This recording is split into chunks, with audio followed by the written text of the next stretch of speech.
بخارا میں ایک مجوسی یعنی ایک آگ کی پوجا کرنے والا رہتا تھا۔ ایک مرتبہ ماہ رمضان میں وہ اپنے بیٹے کے ساتھ مسلمانوں کے بازار سے گزر رہا تھا۔ اس کے بیٹے نے علل اعلان کوئی چیز کھانی شروع کر دی۔ مجوسی نے یہ دیکھتے ہی اپنے بیٹے کو ایک تماچا رسید کر دیا، تھپڑ مار دیا اس کو، اور ڈانٹتے ہوئے کہا، تجھے ماہ رمضان کے مہینے میں مسلمانوں کے بازار میں کھاتے ہوئے شرم نہیں آتی؟ لڑکے نے کہا، ابا جان آپ بھی تو رمضان شریف میں کھاتے ہیں۔ والد نے کہا، میں مسلمانوں کے سامنے نہیں بلکہ اپنے گھر کے اندر چھپ کے کھاتا ہوں، اس ماہ مبارک کی بے حرمتی نہیں کرتا۔ کچھ عرصے کے بعد اس شخص کا انتقال ہو گیا۔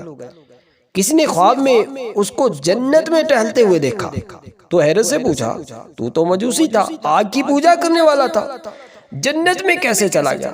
کہنے لگا، واقعی میں مجوسی تھا، لیکن جب موت کا وقت قریب آیا تو اللہ عز و جل نے احترام رمضان کی برکت سے مجھے ایمان کی دولت سے اور مرنے کے بعد جنت سے مشرف فرمایا۔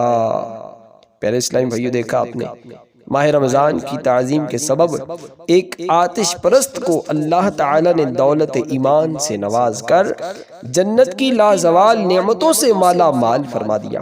اس حکایت سے خصوصاً ان غافلوں کو درس عبرت حاصل کرنا چاہیے جو مسلمان ہونے کے باوجود ماہ رمضان المبارک میں اول تو وہ روزہ نہیں رکھتے، پھر چوری اور سینہ زوری یوں کہ روزہ داروں کے سامنے ہی سگریٹ کے کش لگاتے ہیں، پان چباتے ہیں، حتیٰ کہ بعض تو اتنے بے باک اور بے مروت ہیں کہ سرعام پانی پیتے بلکہ کھانا کھاتے بھی نہیں شرماتے۔